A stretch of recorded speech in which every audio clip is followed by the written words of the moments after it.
a billionaire pedophile, a prison cell under 24/7 surveillance, and yet he died alone, in the dark, with no witnesses. Was it suicide or something far more disturbing? Jeffrey Epstein wasn't just any criminal. He was a man who owned a private island, hosted presidents and royalty, and ran one of the most powerful sex trafficking networks in modern history. His arrest in 2019 sent shockwaves around the world. People thought the truth was finally coming out, that justice was finally catching up to the rich and powerful. But then, just weeks later, he was dead. Inside one of America's most secure prisons, the Metropolitan Correctional Center in New York, Epstein was found hanging in his cell. The official report? Suicide. But the circumstances? Unbelievable. Let's lay out the facts. Epstein had allegedly tried to take his life just weeks earlier and was placed on suicide watch. He was moved to a different cell block with special monitoring procedures. The 2 guards assigned to check on him every 30 minutes? Asleep for hours. The security cameras facing his cell malfunctioned, all of them. His cellmate removed the night before his death, all of this, in the span of a single night. Coincidence or cover-up? The media rushed to call it a tragedy. The prison system blamed understaffing. Government agencies said they were reviewing procedures. And just like that, the story vanished from headlines. But the public didn't forget. Millions demanded answers. Because this wasn't just another inmate. Jeffrey Epstein was a gatekeeper. He had names, files, blackmail, videotapes. He was a man who hosted the elite and filmed them in secret. And now, he was gone. The real question is, how did the most high-profile inmate in America kill himself in a room with cameras, guards, and protocols? More importantly, who benefited from his death? Because with Epstein gone, his victims got no answers. His co-conspirators were untouched. And the people he could have named? They walked away clean. Even the court files that were supposed to be unsealed after his death?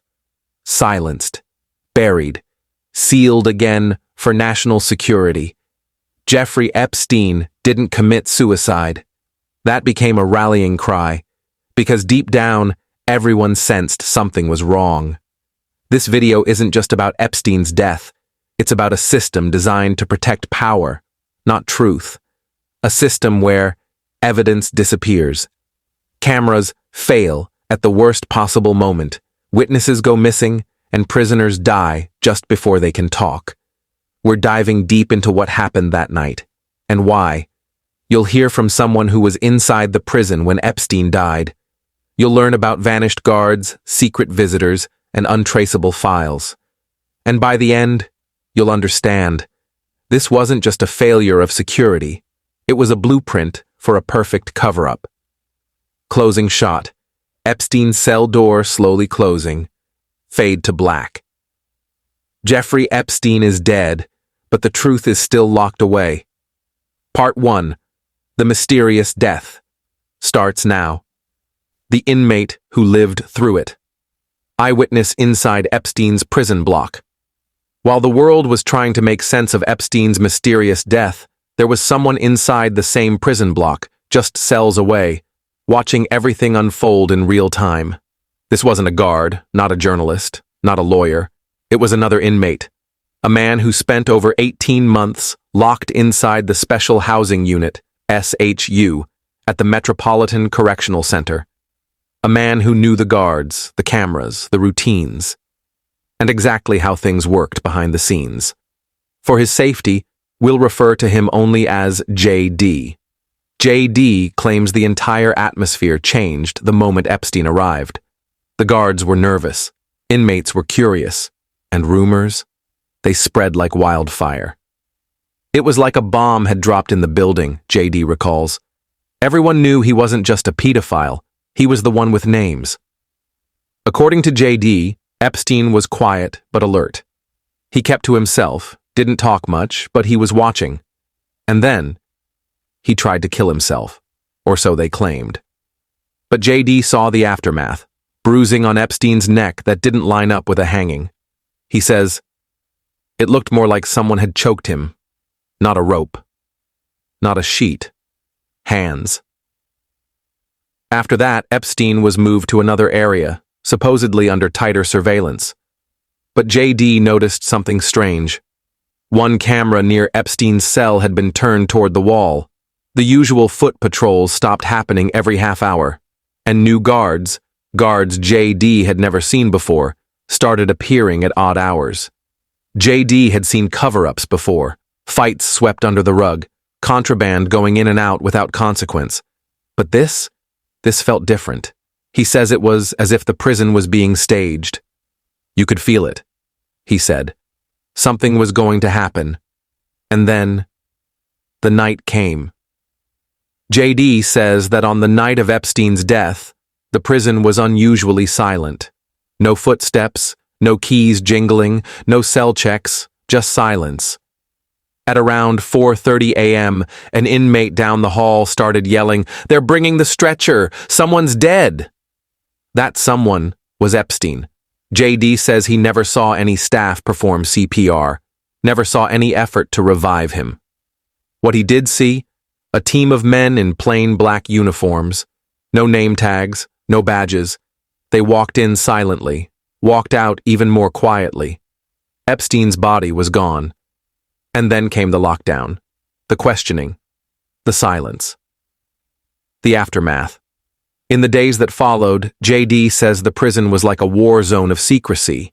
Guards were told not to talk, inmates were threatened, and the few who spoke up, transferred without warning. JD knew he'd be next. He started documenting what he saw, every detail. He shared parts of it with his lawyer, parts with fellow inmates, and eventually, when he was released, he spoke out. His story wasn't published by major networks. They called it unverified. Some said it was dangerous conspiracy, but the details he gave matched exactly with what whistleblowers from inside the prison reported later. The broken cameras, the missing logs, the altered shift schedules, and the guards who suddenly disappeared. They didn't just kill a man, JD says. They killed the truth. He believes Epstein didn't take his own life. He believes someone made sure he couldn't talk. And he's convinced if more inmates spoke up, the whole system would crack wide open. But fear is a powerful weapon. This was not just a man dying in prison. This was a message, a reminder of who holds the power and how far they'll go to protect it. Next, we'll uncover the names Epstein kept hidden and why those secrets may have signed his death warrant. Part 3. The Black Book Exposed, coming up. The Black Book Exposed, who Epstein knew could kill him. When investigators searched Jeffrey Epstein's mansion in Manhattan, they weren't expecting to find just photos or documents. What they discovered was far more chilling. A little black book, tucked away in a drawer, locked, hidden, numbered. It wasn't just a phone book, it was a directory of the world's elite. Over 2,000 names, from politicians and royalty to Hollywood actors and Wall Street billionaires. Some entries had full addresses, flight logs, personal assistants' names, even coded notes. Among them, Bill Clinton, former U.S. President Prince Andrew, member of the British royal family Donald Trump, before presidency Ehud Barak, former Israeli Prime Minister Les Wexner, billionaire behind Victoria's Secret Harvey Weinstein, disgraced movie producer and dozens of others, many still in power. Each name, a potential witness. Each detail, a potential weapon. And Epstein had it all. According to former employees, Epstein used these contacts to leverage influence. He didn't just know people. He had video footage, flight records, emails, photos. In private rooms with hidden cameras, Epstein filmed everything. "If I go down," Epstein once said to his butler, "I take them all with me." And that, many believe, sealed his fate. Why the book matters.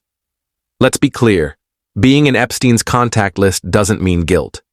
Many of those people never flew on his plane, never visited his island, never knew what he was really doing. But others? Their names showed up in flight logs to Little Saint, James Island, Epstein's infamous private island, guest books at his New York and Florida homes, and even in survivor testimonies under oath. Some women claimed they were trafficked to powerful men who were protected by Epstein. But those stories were often sealed by courts, hidden from the public. Why? Because the people mentioned weren't just wealthy, they were untouchable, and Epstein was the man who connected them all.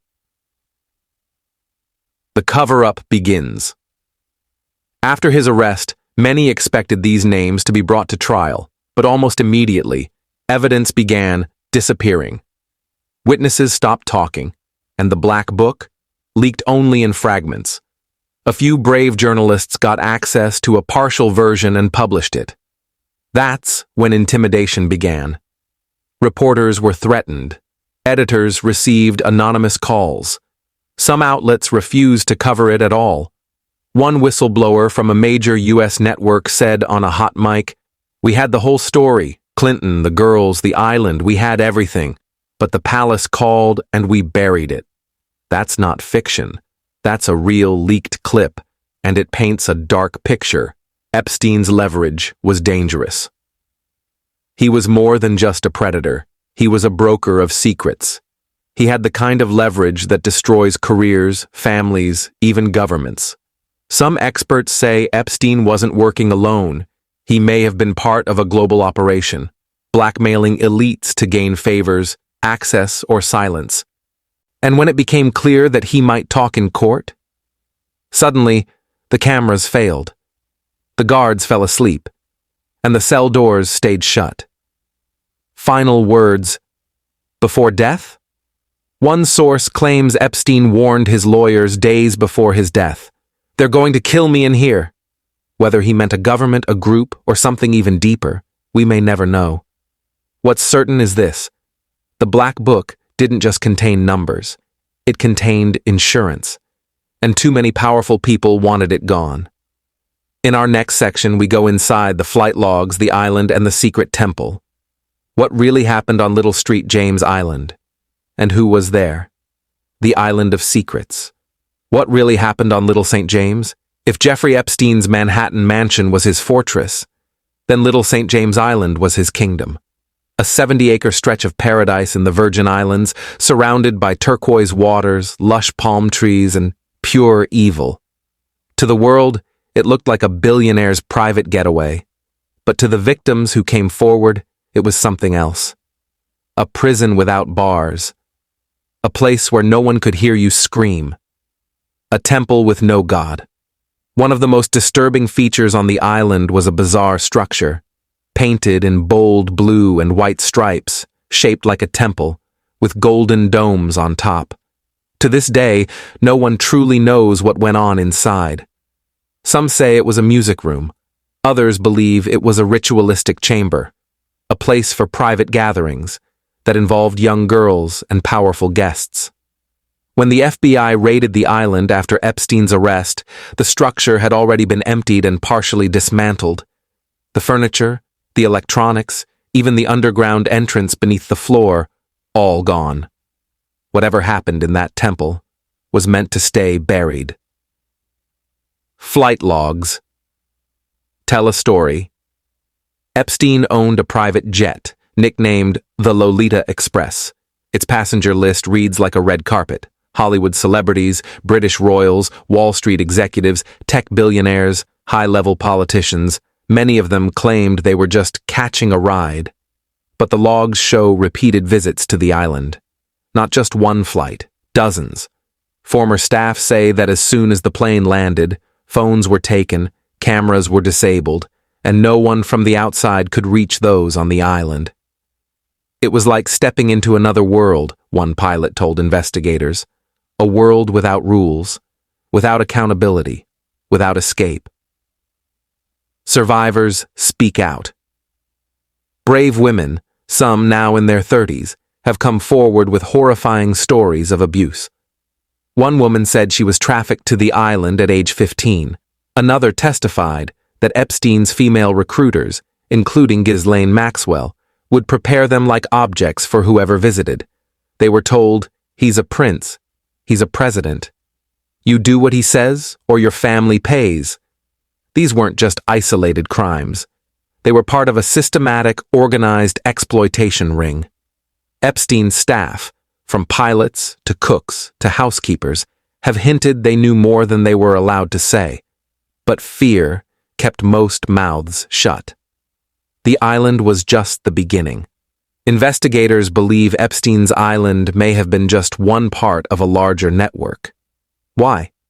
Security cameras were hidden in nearly every room, files labeled with initials, not names, digital servers, believed to store hundreds of hours of video, mysteriously went missing.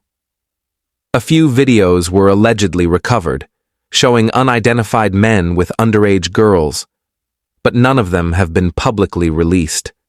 None of them used in court, and most of the hard drives destroyed before the feds arrived. Why the truth remains hidden. After Epstein's death, Little St. James was purchased through a shell company. The island is now closed. No tourists, no access. Many of the most damning pieces of evidence have been sealed by judges. High-profile names in court documents were redacted. And Maxwell, the woman believed to be Epstein's right hand, was convicted. But her client list? Never released. What are they hiding? Who are they protecting? And why is the world allowing it? This isn't just about Epstein. It's about what power looks like when it's unchecked. It's about a system where the rich don't just get away with crimes. They erase the proof. Coming next, Part 5. Who really killed Epstein? We break down the timeline, the autopsy, the missing footage, and the chilling theory that he never died at all. Who really killed Jeffrey Epstein? Suicide or silenced? August 10th, 2019. Metropolitan Correctional Center, New York City. The morning began like any other. But by sunrise, one of the most infamous men in America was found dead in his prison cell. Jeffrey Epstein, the multimillionaire, convicted sex offender and suspected trafficker, was gone. The official cause of death? Suicide by hanging. But from the very beginning, nothing added up. The impossible suicide. Let's break it down. Epstein was being held in a high-security federal facility. He was supposed to be under 24/7 watch, especially after a prior suicide attempt just weeks earlier. Yet somehow, the security cameras outside his cell mysteriously failed. The guards on duty fell asleep for hours. His cellmate was transferred out the night before. And the jail logs? Tampered with. No one saw anything. No footage exists. And the only thing left was Epstein's lifeless body. The autopsy that raised more questions. Dr. Michael Baden, a world-renowned forensic pathologist who's worked on high-profile deaths for over 50 years, was hired to observe Epstein's autopsy. His conclusion? The injuries are more consistent with homicide than suicide. Epstein had multiple fractures in his neck, including the hyoid bone, which is rarely broken during hanging, but common in manual strangulation. Even stranger, the ligature mark on his neck was too thin and high, inconsistent with the bed sheets he supposedly used. So, who had a motive? Let's look at the facts. Epstein had thousands of files that could destroy reputations he was preparing for trial, where details could go public, and according to sources, he was willing to cut a deal in exchange for lighter sentencing. That meant one thing: he was ready to talk. And if he had testified, the fallout would have been catastrophic. Powerful politicians exposed royal families, humiliated business tycoons, ruined government agencies implicated, that made Epstein the most dangerous man in the country, not because of what he'd done, but because of what he knew. A web of theories. Several theories have emerged since his death. 1. He was murdered inside the jail. The most widely accepted theory is that Epstein was silenced by someone with access. This could have been orchestrated by prison staff bribed to look the other way, a disguised hitman planted inside the jail, or even higher-level operatives with ties to intelligence services. Some believe he may have been part of a global blackmail operation, and once he became a liability, he was eliminated. 2. He faked his death. A less popular but persistent theory suggests Epstein was extracted alive. Supporters of this theory claim the body removed on a stretcher didn't match Epstein's facial features. The jail was locked down and sealed for several hours, and that with enough money and connections, anything is possible. If true, Epstein could be alive somewhere, protected by the same people who once used him. 3. He actually did commit suicide. While many reject this outright, some believe Epstein was genuinely afraid of spending life in prison and took matters into his own hands. He had tried before. He had enemies everywhere, and in the end, he may have decided to escape the only way he could. The real tragedy. Regardless of how Epstein died, one truth remains: he took the secrets with him. Hundreds of survivors will never get to see him face justice. Dozens of powerful men may never be held accountable, and the deeper system of abuse remains untouched. The death of Jeffrey Epstein wasn't just the end of a man. It was the end of an opportunity to shine light on one of the darkest criminal networks the world has ever seen. Coming next, final part. The survivors speak and the fight for truth continues. In the last section, we focus on the brave voices who refused to be silenced. The women who risked everything to expose Epstein, Maxwell, and the rest of the elite circle.